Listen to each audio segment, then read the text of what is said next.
Bapa, Putra, dan Kudus. Amin. Bapa di surga, kami ucap syukur dan terima kasih. Kami boleh merasakan dan mengalami cinta-Mu yang mengagumkan. Engkau selalu mengabulkan doa kami, kalau doa kami itu seturut kehendak-Mu. Bantu kami untuk semakin menyerahkan hidup kami kepada-Mu. Terpujilah nama-Mu kini dan sepanjang segala masa. Amin. Para saudara, kita harus belajar dari Hana bagaimana doanya dikabulkan Tuhan. Satu unsur penting dari hidup doa adalah penyerahan diri.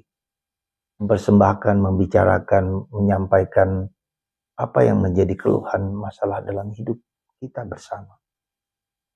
Dan akhirnya dengan penuh kesungguhan kita serahkan segalanya dan Tuhan akan mendengarkan doa. Hana yang kemudian Tuhan memberikan kepadanya seorang anak yang dinamai Samuel. Dan dia bernasar bahwa anak itu dipersembahkan kepada Tuhan. Jadi bagaimana doa kita menjadi doa yang sungguh-sungguh? Ya, itu doa yang kita serahkan segala masalah kita, kehidupan kita. Dan Tuhan akan bekerja sesuai dengan kehendaknya. Bukan aku yang bekerja, tapi yang Tuhan yang bekerja sesuai dengan apa yang kita mau, kita inginkan. Dan kalau itu sesuai dengan kehendak. Ya. Dan hari ini kita bisa melihat kuasa Tuhan Yesus atasi segala sesuatu. Iblis, begu, ya, dikalahkan oleh Yesus. Karena Yesus ya, adalah Allah sendiri. Roh Allah sendiri.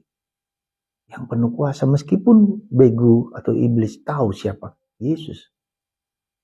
Dia tahu bahwa Yesus dari kudus dari Tuhan. Tapi dia tidak mengizinkan Yesus untuk bekerja dalam dirinya. Untuk masuk dalam dirinya. Itulah iblis. Dan sedangkan kita tahukah kita bahwa Yesus adalah utusan dari Allah? Pertanyaannya, apakah kita tahu bahwa Yesus utusan dari Allah? Apakah kita tahu bahwa Yesus itu kuasa Allah? Belum tentu.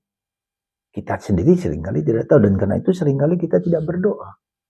Dan seringkali kita nggak peduli dengan hidup doa dan rohani kita. Karena kita tidak tahu siapa Yesus itu. Nah, kalau kita tahu siapa Yesus dan mengizinkan Yesus masuk, jadi tahu siapa Yesus tapi mengizinkan dia masuk dalam diri. Lagi mengizinkan masuk dalam diri kita dengan problem-problem yang kita hadapi. Seperti Hana mengizinkan Allah datang kepadanya dengan kelemahan. Bagaimana kita menghadapi? Demikian juga dengan hidup kita. Tahukah siapa Yesus yang penuh kuasa itu?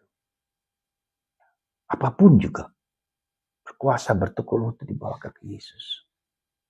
Dan Yesus kita adalah Yesus yang hidup. Bukan Yesus yang mati, Yesus yang hidup. Karena itulah maka mari saudaraku, kita belajar terus-menerus mengenal Yesus. Belajar, berkeinginan untuk mencari dan menemukan Yesus. Merasakan kehadiran Yesus dalam hidup kita. Dan mengizinkan Tuhan untuk bekerja dalam hidup kita. Semoga Tuhan memberkati kita semua.